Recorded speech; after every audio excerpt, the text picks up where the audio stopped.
우리 앞에서 이제 선교 보고를 여러분에게 드렸습니다. 저도 안 가본 현장을 보면 어색하고 어떻게 기도를 해야 될지 잘 몰라요. 그리고 저는 이제 네팔 선교사님이 우리 교회 오셔가 네팔 얘기를 쭉 할 때도 힌두 문화가 굉장히 강한 곳이구나 라는 인상만 가지고 있지, 그 네팔 현장을 두고 어떻게 기도할 것인가, 이런 부분들을 좀 잘 모르겠더라고요. 그러니까 여러분도 아마 좀 비슷하지 않을까 좀 생각이 들고요. 또 네팔은 히말라야가 있기 때문에 진짜 산악인들이 그 현장을 바라보고 늘 동경하고 사모하는 곳이기도 하고, 또 수많은 사람들이 그 히말라야에 묻혀있는, 산악인들이 묻혀있는 곳이기도 합니다. 그러니까 이런 많은 이제 영적인 흐름들을 갖고 있는 네팔 현장에 대한 얘기를 들을 때도 그렇구나라고 하는 생각이 들지, 진짜 그 현장에 마음이 담겨서 어떻게 이걸 품어나갈 것인가에 대한 생각들이 잘 안 되는 것도 사실은 사실인 것 같습니다. 하지만 우리가 함께, 여러분이 함께 기도하고 인도네시아 현장을 가슴에 담고 간다는 것은 굉장히 중요한 부분인 것 같습니다. 하지만 저희들은 이 하나님의 역사의 흐름들을 소통할 이유가 있고, 또 여러분이 함께 들으면서 기도할, 또 우리에겐 사명이 있기 때문에 또 짧게 나마 좀 다른 영적인 보고를 조금 드리도록 하겠습니다.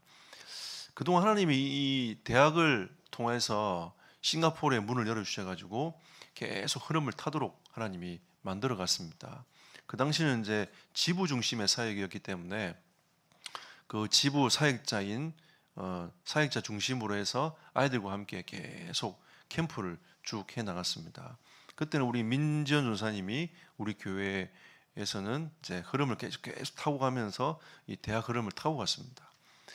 그러고 있다가 선교사님이, 정태 선교사님께서 저를 부르시더니 내가 아무에게 공개하지 않는 현장이 있다, 같이 가볼 수 있겠냐 라고 해서 열린 현장이 인도네시아 현장이었습니다.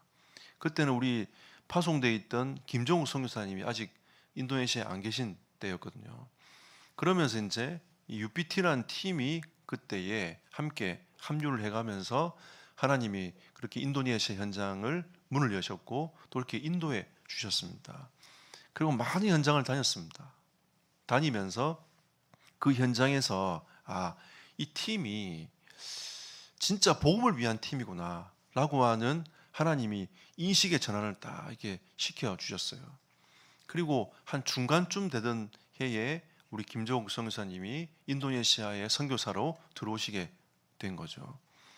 그러면서 인도네시아 자카르타에 있는 많은 각양각지에서 온 우리 성도님들이 선교사에 오셨으니까 우리가 하나 되어서 인도네시아 복음을 위해서 한번 힘써보자 라고 이제 모이게 된 겁니다.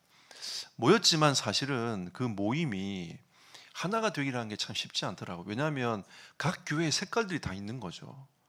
그게 나쁜 게 아니라 그 교회 색깔들을 얘기를 하고 주장을 계속 하다 보니까 하나 될 수 없는, 그래서 나중에는 어떻게 됐냐면 그럼 우리 각기 다 찢어져서 그냥 뭐 각 개교회 방송 예배 드리면서 인도받자라고 딱 결정하면서 선교사님이 이제 한국으로 다시 복귀하려고 했던 딱 그 시점에 저희 팀하고 딱 만남이 되어진 겁니다. 그때 선교사님이 저한테 뭐라고 했냐면, 목사님 볼 거 없어요. 볼 거 없어요. 안 오셨으면 좋겠어요. 라고 저한테 얘기를 했단 말이죠. 대학에서 파송된 선교사니까 저희 입장에서는 안 볼 수가 없었던 겁니다. 그러면서 그 현장에 가서 예배를 드렸는데 그 예배의 장소가 지금 현재의 오주석 장로님이라고 장로님의 가정이었습니다. 그 가정에서 우리가 예배드리고 찬송할 때에 하나님이 성령으로 역사하셨습니다. 그래서 그분들이 뭐라고 했냐면, 우리가 이렇게 마음이 갈라지지 말고 정말 인도네시아 복음을 위해서 하나가 되어지자 라고 하면서 하나님이 교회를 세워가는 응답을 하나님이 주셨습니다. 그러면서 계속 그 흐름을 같이 타면서 이분들도 함께 캠프에 참여하시고 또 기도에 담고 순회사역에 참여하시고 또 장로님도 합창도 같이 하시고, 이번에도 연습도 안 해놓고 안 하셨는데 가데시에 참여하셔가지고 그냥 악보만 들고 제 옆에 쓰셨어요. 그리고 안 올라가려고 했던 선교사님 손을 잡고 같이 올라오시더라고요. 예. 연습도 안 했지 않습니까? 근데 하나님을 찬송하고 그 자리에 있는 것 자체가 너무 귀하고 좋은 거죠. 하나님이 교회를 쭉 세워 가시는 겁니다. 그러면서 그 교회가 가데시 신학교를 가슴에 품고, 그 가데시는 어떤 현장이냐면 인도네시아 전역에 있는 부족들이 모여가지고 신학교를 담은, 그 학생들을 담은 신학교가 가데시였습니다. 그래서 그 중에 일부를 자카르타 선교교회가 품고 미션홈에서 제자 교육 사역들을 계속 해 나가는 거죠. 그리고 이 전도란 이 단어가 통하고 이 하나님 주신 초대교회라는 이 전도운동이라는 가슴이 통하는 이게 사실 쉽지 않단 말이죠. 그동안 매주 선교사님이 그 현장 왔다 갔다 하면서 이 전도라는 것들을 계속 심어 나갔습니다. 그러다가 이제 코로나 팬데믹이 일어나니까 어떻게 할 방법이 없지 않습니까? 그러다가 지난 10월에 예비 캠프로 가데시에 가가지고 그 학장님하고 깊은 얘기를 했어요. 우리가 현장을 나갔으면 좋겠다. 현장 캠프가 되었으면 좋겠다. 그분이 갑자기 당황을 하시는 겁니다. 왜냐하면 한 번도 나간 적이 없기 때문에, 그리고 안전을 보장할 수가 없는 겁니다. 그러니까 이게 더 큰 문제인 거죠. 또 우리나라 사람들은 가면 다 표가 나요. 한국 사람이구나. 제가 한번 전도당했습니다. 쇼핑몰에서. 이제 화장실 갔다 나와서 가방 메고 나오는데 어떤 사람이 저보고 한국 분이죠? 그러더라고요. 바로 알아봐요. 그러면서 전도지를 주는 겁니다. 그리고 보니까 이제 그 교민교회인 거죠. 예. 교민교회 주보를 주면서 또 요만한 선물을 제게 주면서 교회 나오라고 하더라고요. 그러니까 제가 교회 다닌다고 이렇게 얘기했더니 그래도 오라면서 주더라고요. 그러니까 한국 사람 금방 평화 나요. 그러니까 이 전도 현장 나간다는 게 이게 쉬운 게 아닌 거죠. 하나님이 제자를 세워나가는 이 응답을 우리가 어떻게 누리고 갈 것인가. 하나님이 한 명 한 명을 세워나간다는 것은 결국은 그 수많은 부족을 가슴에 품는 거거든요. 이번에 통역자가 인도네시아의 부족이 몇 부족이 있는가 쫙 다 세었습니다. 공식적으로는 300종족이 넘는다고 얘기되어 있지만 사실 그 안에 있는 종족들이 한 1400종족이 되는 겁니다. 그럼 어떻게 그 사람들에게 언어를 가지고 이 복음을 얘기할 수 있겠습니까? 아까 우리 신 목사님이 잠깐 보고를 했지만 하나님이 그렇게 또 인도를 해가셔서 그 부족 언어를 쓰는 그분이 예수님을 영접하는 또 하나님이 은혜를 주시기도 한 거죠. 어떻게 그 WRCT를 입고 있으면서 그런 만남을 하나님이 그 시간표에 허락하셨겠습니까? 참 신기한 만남 아닙니까? 제가 같은 지역에는 그 전체가 무슬림 마을이었어요. 그런데 딱 한 가정만 예수 믿는 집인 겁니다. 근데 그 스토리를 제가 들어보니까 남편이 자카르타에서 복음을 받았어요. 이래서 이분이 무슬림 여자랑 결혼을 하게 된 겁니다. 그 무슬림 여자가 예수 그리스도를 영접하고 개종을 하게 된 거예요. 근데 그 어머니가 얼마나 싫겠습니까? 사위가 정말 미운 거죠. 하지만 그 무슬림 마을에서 그 가정만, 그 부부만 예수를 믿으니까 얼마나 타깃이 되겠습니까? 근데 그 무슬림이었던 그 여인의 오빠가 그 집 옆으로 와가지고 가게를 하면서 그 딸을, 그 동생을 지켜주는 겁니다. 그 참 신기하죠. 하나님 그렇게 역사해 가더라고요. 그러고 그 스토리를 들으면서 그 아들이 하나 있는데, 자녀가 있는데 그 자녀를 목회자로 키우기 위해서 가데시를 보냈어요. 유일한 가정인데 유일한 목회자가 탄생되어지는 그 가정이었습니다. 제가 그 가정을 현장을 보면서 야 진짜 하나님이 하신다. 이 하나님이 행하신 일이 아니냐. 제가 하나님 앞에 기도했습니다. 하나님 이곳에 교회가 세워지게 하시고 이곳에 하나님의 나라가 임하게 하시고 어둠의 권세가 무너지게 하옵소서. 또 한 현장을 갔더니 이 청년은 자기가 가데시 가기를 소원하는 학생을 제가 만났어요. 그러니까 가데시 간다는 것은 자기가 목회자로 헌신한다는 거 아니겠습니까? 그 목회자로 자기 인생을 하나님 앞에 드리기 위하여 자기가 기도하고 있고 준비하고 있다. 이런 포럼을 들었습니다. 참 그 현장을 쳐다보면서 그래 하나님은 그런 열악한 상황 속에서도 안 된다고 하는 그런 상황 속에서 하나님은 지금도 일하고 계시고 그런 신학생들 부르고 계시고 하나님은 하나님의 일을 계속해 나가고 계시는 겁니다. 저는 이 응답이 237과 5천 종족을 향해 갈 줄 저는 확신합니다. 하나님은 반드시 이 응답이 계속 흘러서 응답의 길을 걸어갈 것이라고 저는 확신합니다. 하나님은 우리에게 이 선교의 여정의 흐름을 통해서 하나님의 계획을 하나씩 이루어 가시고 또 우리 팀을 통해서 행하실 하나님의 계획도 이루어 가시게 되는 거죠. 저는 오늘 이 선교 여정을 마무리하면서 한 주간을 보내면서 이 사무엘하 22장을 계속 묵상을 했습니다. 결국 이게 시편 18편 내용이거든요. 이 다윗의 고백이었습니다. 이 다윗이 어떤 고백을 하고 있는가? 이 선교 현장과 나의 있는 목회 현장과 나의 인생을 두고 하나님 앞에서 이 말씀을 묵상하고 봤을 때에 우리 인생은 찬송할 수밖에 없는 찬송의 이유를 가지고 있는 우리 인생이 아닌가.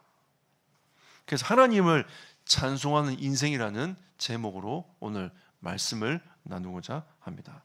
그러면 우리가 받은 은혜를 한번 깊이 생각해 보아야 됩니다. 로마서 5장 8절은 우리에게 말씀하고 있습니다. 너희들은 하나님을 떠나 영적인 어두움 상태에 있었지 않느냐. 우리가 아직 죄인 되었을 때에 라고 하나님 우리에게 말씀하고 있는 겁니다. 우리가 영적으로 아무것도 모르고 영적으로 어두워져 있는 그 상태, 구원의 길도 알지 못하고 그리스도의 복음도 듣지 못하고 어떤 것이 바른 것인지 참된 것인지를 찾지 못하고 있는 우리 인생이 아니었냐. 하나님도 알지 못하고 하나님을 섬기지 못하는 그런 우리 인생이 아니었냐. 그래서 에베소 2장 1절에는 영적인 죽음 상태에 이르게 된 것이다. 죽으면 무엇을 할 수 있습니까? 아무것도 할 수 없어요. 저는 목회자이기 때문에 장례식을 많이 가보지 않습니까? 아무리 그 임종한 사람에게 어떤 것을 불러봐도 어떤 소리를 내봐도 그건 답하지 않습니다. 안타까울 따름인 거죠. 답을 하지 않습니다. 답을 못해요. 어떤 것을 반응하지 않습니다. 그리고 우리 인생들은 영적인 죽음 상태에 있으니까 에베소 2장 2절에 하나님의 말씀보다는 세상을 계속 쫓아가는 거죠. 하나님 말씀을 듣고 말씀을 따라하기보다는 세상 풍속을 쫓고 공중권세 잡은 자를 따라서 계속 그 흐름으로 가는 거 아닙니까? 이 흑마술은 인도네시아 전역에 있는 문제입니다.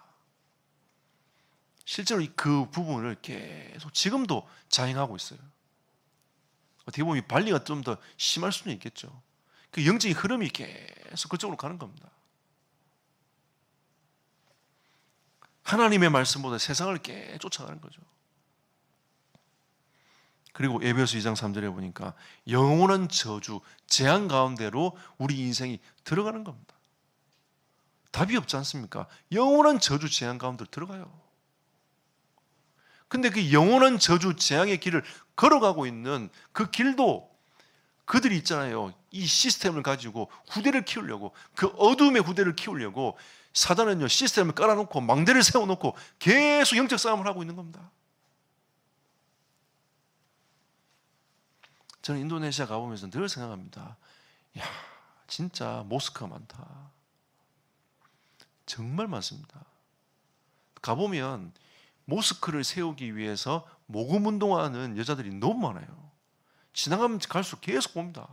가제시 갈 때도 여러 곳에서 그 모금함을 들고 돈을 달라고. 근데 거기에 사람들이 모금을 하는 겁니다. 모금을 무슬림들이 나도 모르는 그 모스크를 세우는 그 일에 모금을 내가지고 곳곳에 모스크가 세워지는 거예요.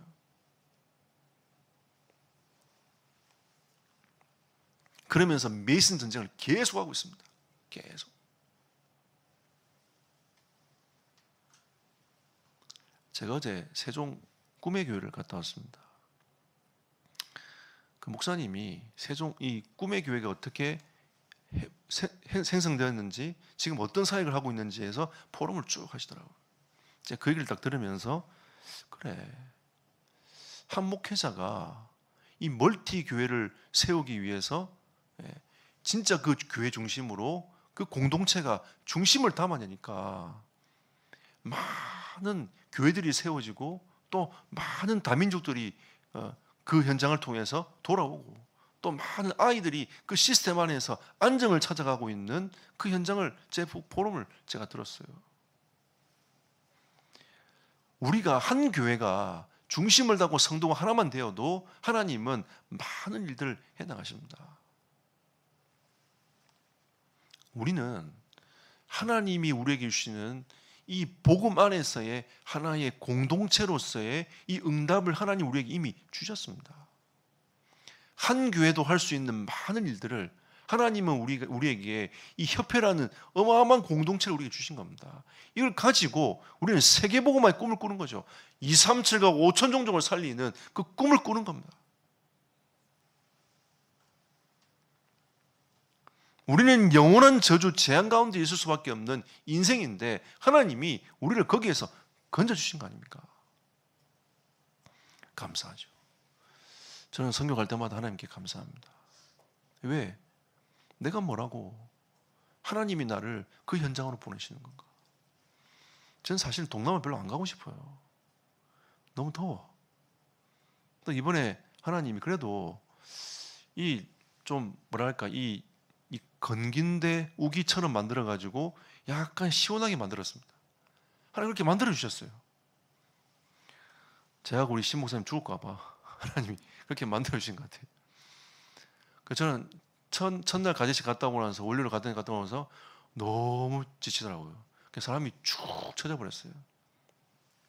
그 다음날 가려니까 주여 이거 어떻게 하냐면서 근데 그 다음날 현장을 가는 겁니다. 한 번도 안 가본 현장을 가보는 거죠. 제 마음이 막 들뜨더라고요. 오늘 그 깊은 현장을 가보는구나. 내가 어느 현장 갈지 모르겠지만 하나님이 보내신 현장으로 가볼 수 있겠구나. 막 가슴이 막 뛰기 시작하는 겁니다. 계속 콩닥콩닥. 가는 길이 멀지 않더라고요. 15분 버스가 빨리 도착했는데 엄청 빨리 도착한 느낌이 막 드는 거죠. 그리고 제가 탄 차만 에어컨이 안 됐어요. 선교사님 저한테 감사하지 그러더라고요. 가다가 문이 열려. 창문도 막 열리고. 예, 돌려서 막 창문 내려야 되고. 옛날 우리 차 있잖아요. 20년 넘은 차가 가요. 그 산길을 계속 왔다 갔다 했습니다. 산길을 오르락 내리겠다. 이거 안 넘어지나 차가. 그래도 감사한 건 제가 제일 앞자리에 앉았어요. 의자가 다 썩어가지고 파해가지고 안에 속이 다 드러나고 그 앉았는데 제가 감사한 것은 뭐냐면 제 쪽에만 창문이 열려. 뒤쪽에 앉은 렘넌트들은 창문이 열리지 않는 거죠. 근데 그 산에 올라갔더니 하나님 바람을 불게 하시는 겁니다. 야, 또 얼마나 감사한지. 지난번에 갔을 때는 그 현장 몇 군데 갔을 때는 모기가 엄청 달라들었거든요.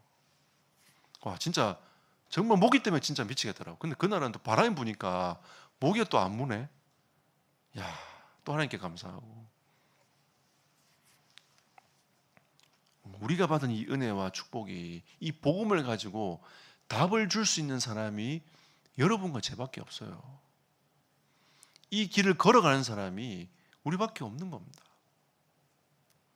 예수 그리스도의 이 복음을 가지고 선교 현장을 자비라고 가는 사람이 여러분과 제밖에 없는 거예요.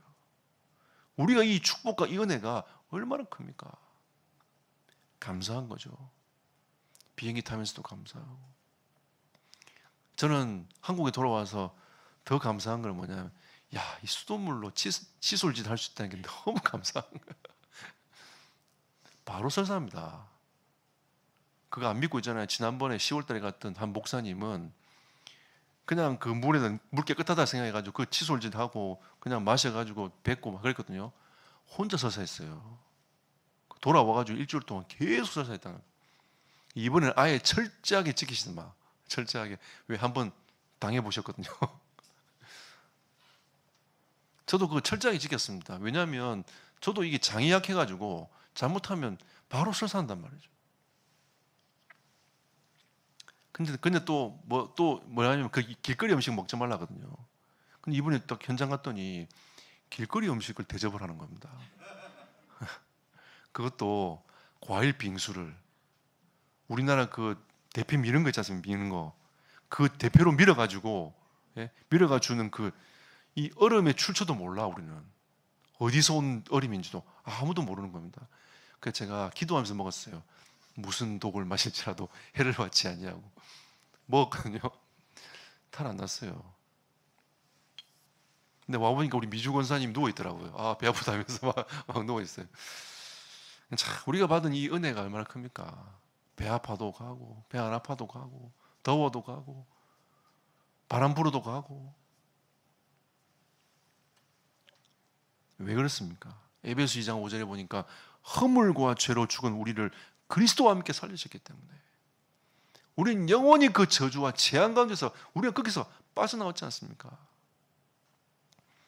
그리고 에베소 2장 10절에 보니까 그리스도 안에서 선한 일을 하기 위하여 하나님이 여러분과 저를 지으시고 부르신 거 아닙니까? 참 감사하죠. 우리가 맨날 그러면 문제 속에 빠져가지고 고통 속에 빠져가지고 우리가 제대로 전도도 못 해보고 복음도 못 누리고 맨날 고민만 하다가 인생 살 겁니까?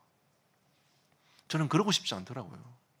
그러니까 제가 하나님 앞에 대학생 때 고백했습니다. 하나님, 저는 그렇게 살고 싶지 않습니다. 하나님, 나를 사용하셔서 정말 이 전도와 선교에 나의 인생을 쓰십시오 라고 했던 그 고백을 하나님이 들으셔서 지금 이 선교에 사용되어지는 나의 인생을 바라볼 때에 얼마나 감사한지 몰라요. 또 하나 우리 교회를 사랑하시고 이 팀을 사용하시는 게 저는 너무 감사한 겁니다. 이번에 선교는 하나님이 대학 선교국이 주최해서 전체가 흐름을 가지고 갔어요. 앞으로 이 응답은 많은 선교사를 키워내고 다민족을 담아낼 수 있는 그릇으로, 플랫폼으로, 파수망대로 하나님이 딱 세울 겁니다. 또 이 응답이 전 세계에 소통하는 안테나 역할을 하면서 응답의 문들을 쭉 열어갈 겁니다. 제가 볼 때는 자카르타는 이제는 안정세에 들어왔습니다. 누가 가도 괜찮아요. 제가 꼭 안 가도 괜찮습니다. 저는 이번에 제 마음에 결론을 딱 내렸어요. 내가 꼭 안 가도 괜찮다. 이제 이 연장은 하나님이 세팅을 딱 하신 거예요. 그러면 그 중심으로 계속 흐름을 타고 가면 됩니다. 그러면 어떤 앞으로의 하나님의 계획과 응답을 누려갈 것인가, 그걸 생각하고 기도를 계속 하고 있습니다. 근데 하나님이 보여주시는 게 있어요.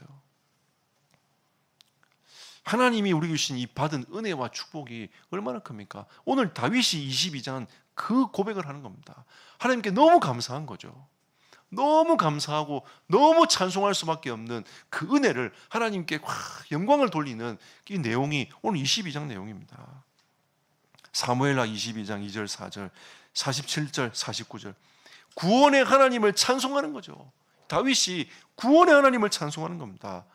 구원과 승리는 나에게 당연한 것이다. 이 구원의 하나님, 나를 구원하신 하나님이 나에게 승리를 주시는 것도 당연한 거 아니냐.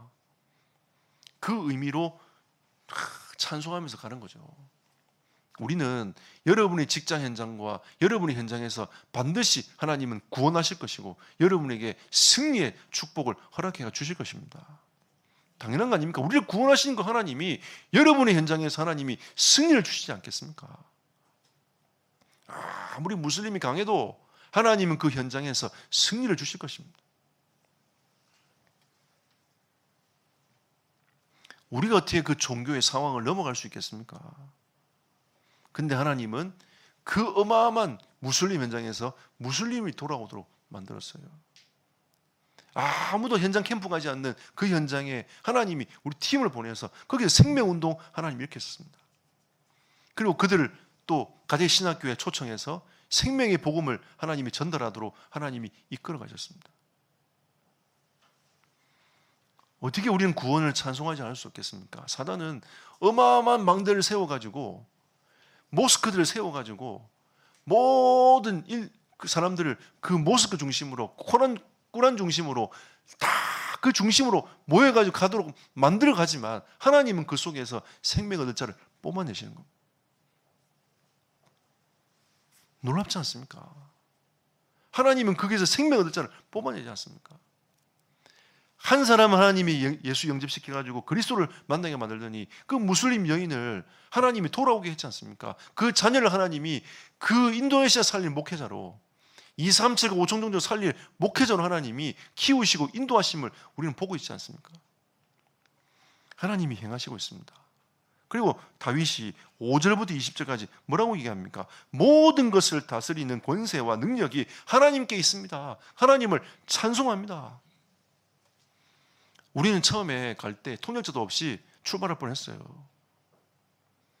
선교사님이 통역자에게 얘기를 했더니 한 달 동안 답이 없더랍니다. 가려고 이제 얼마 몇 주 안 남았는데 통역할 친구가 이제 연락이 온 겁니다. 통역할 수 있겠어요.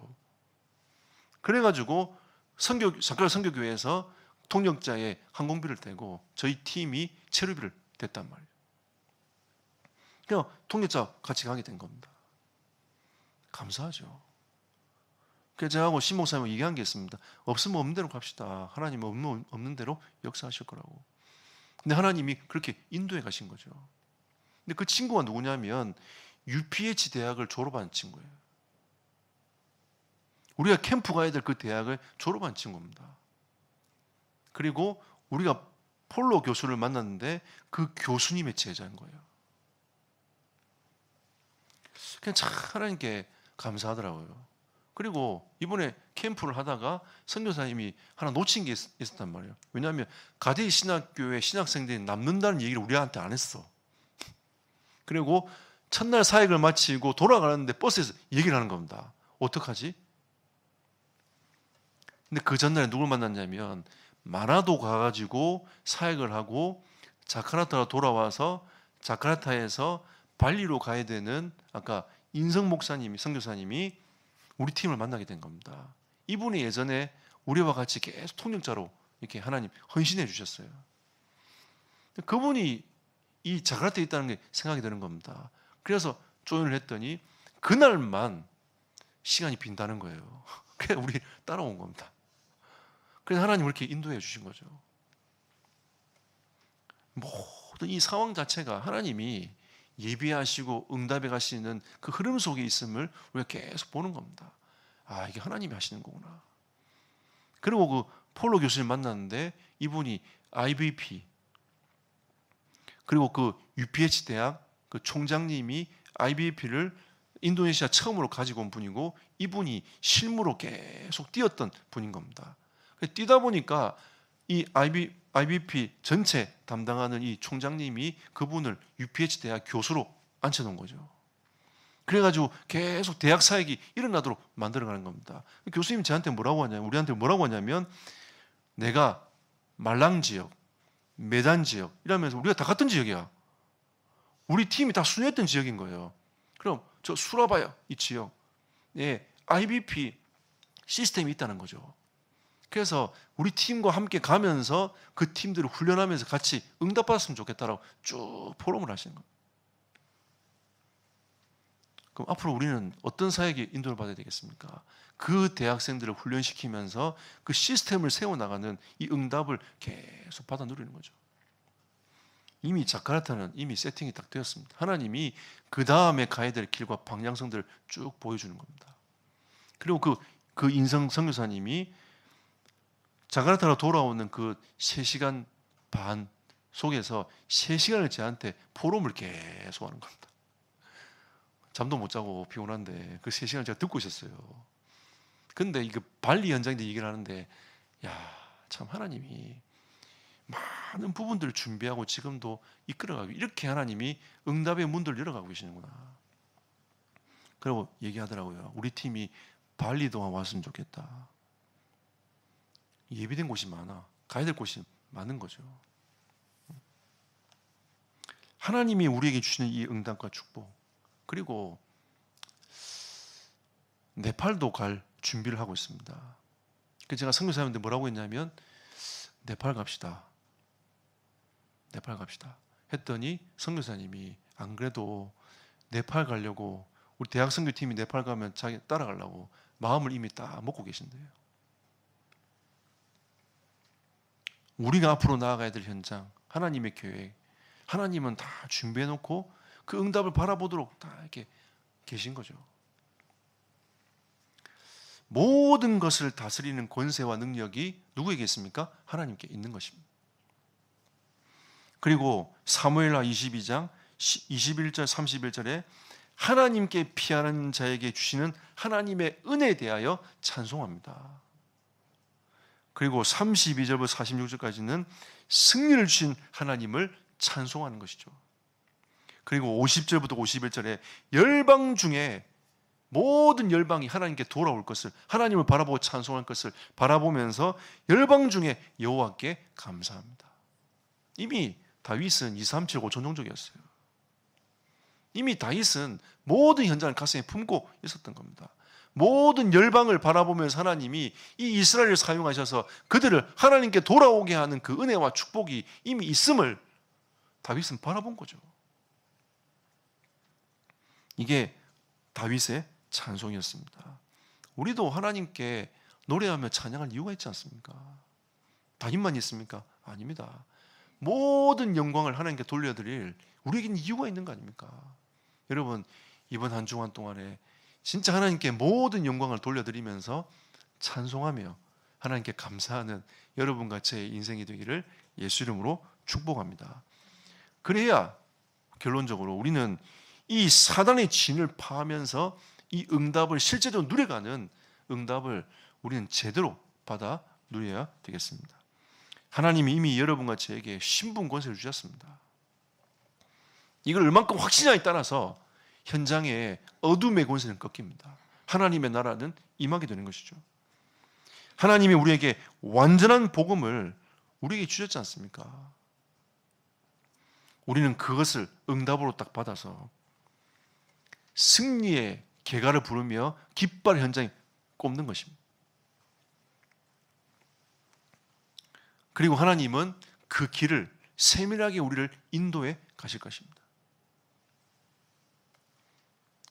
하나님은 우리의 모든 삶의 현장에 세밀하게 우리의 삶을 인도해 가실 거기 때문에 그 시간표에 따라서 우리는 계속 인도받아 가는 거죠. 우리 이건영 집사님이 이제 어디로 인도받을지 우리는 또 생각했습니다. 옥룡 캠퍼스로 갔으면 좋겠다 이랬잖아요. 근데 하나님이 다시 예산으로 보냈어요. 그래서 하나님은 예산에 하나님 계획이 더 있는가 보다. 그러면서 그 전에 렘넌트 한 명이 연결된 겁니다. 하나님이 이 예산에 시스템을 세우고 또 무너지지 않는 하나님의 응답이 하나님 먼저 그 현장에 필요가 있기 때문에 하나님이 우리 집사님을 그 현장에 두시는구나. 우리의 계획과 하나님의 계획은 다를 수 있습니다. 그러니까 우리는 하나님의 인도를 따라서 쭉 가면 돼요. 그러면 그 속에 하나님의 계획과 응답들이 쭉 열려져 가는 겁니다. 하나님이 우리에게 예수 이름의 권세를 주셨습니다. 여러분, 예수 이름 붙잡고 그 이름을 선포하는 하나님의 백성이 되기를 축복합니다. 우리는 믿음이 있어야 됩니다. 우리가 정말 예수 이름으로 선포할 때에 어둠의 권세가 꺾이는지, 우리가 정말 예수 이름으로 고백할 때에 사단의 진이 파해지는지, 우리가 이 믿음을 가지고 있을 때 하나님은 현장에 실제적인 역사들을 이루어 가실 줄 확신합니다. 하나님 우리에게 이 응답과 축복을 주셨어요. 그래서 우리는 뭐냐? 믿음의 망대를 계속 세워나가는 겁니다. 생명운동이 일어나는 망대를 세우고, 제자가 일어나는 망대를 세우고, 능력운동이 일어나는 망대를 세우는 겁니다. 아까 병자 한 분이 누워있는 걸 여러분 아까 영상을 통해 보셨을 겁니다. 저희 팀이 간 거거든요. 가서 뭐 했냐면 진짜 예수 이름으로 기도했습니다. 언어는 다르지만 정말 예수 그리스도 이름으로 선포하면서 기도했습니다. 우리는 하나님을 찬송하지 않을 수 없습니다. 다윗이 하나님을 찬송하면서 그 이름을 높였던 것처럼 우리도 진짜 완벽하게 하나님이 우리 인생을 이끌어 가시고 우리에게 승리를 주신 그 하나님을 바라보면서 오늘도 모든 영광을 하나님께 돌려드리고 이번 한 주간 동안 최고의 감사와 찬양을 하나님께 돌려드리는 여러분과 저의 삶이 되시기를 예수 이름으로 축복합니다.